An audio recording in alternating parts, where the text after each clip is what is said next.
Извинявам се, просто като се притесна съм хореба.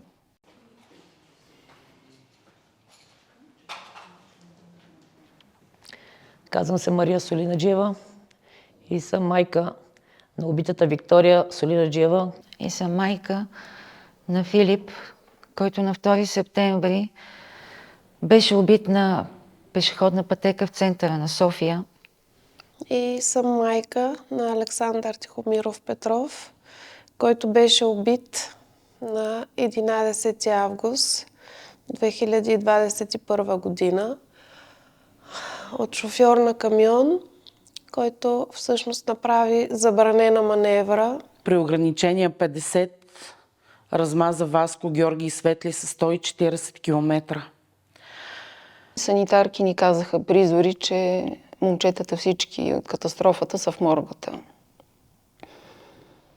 Майка ми припадна, аз не знам защо влязох там, за което съжалявам, защото това, което видяхме, преследва цял живот. Може би затова съм толкова емоционална, дори след толкова години. Животът не продължава без него, че е просто съществуване, което никоя майка не иска да преживее. Написала съм: мило мое дете Вики, чакам те всеки ден да отвориш вратата на дома. Прегръщам те силно, мое невинно ангелче. Отишъл си без време в разцвете на силите си. Питат ме как съм. Отговарям им, че съм добре. Усмихвам се, но сърцето ми знае, че винаги ще боли. Знае, че никога няма да е същото. Тогава бях на 23, а ти на 25.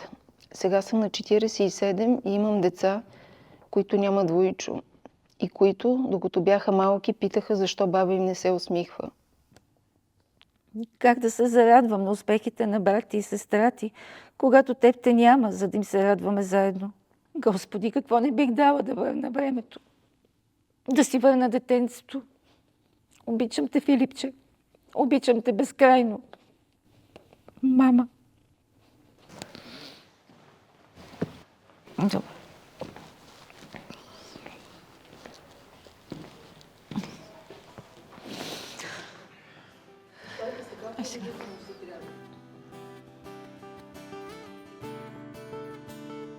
Питам се защо случи се това. Някой размени живота с вечността.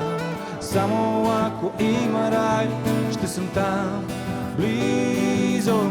За стоп мислите посивели от тъга. Само ако има рай, ще крещя сигурно. Не плачи за мене ти в сън напред. Не плачи за мен, не угасвай в прах. Имаш цял живот тук на този свят.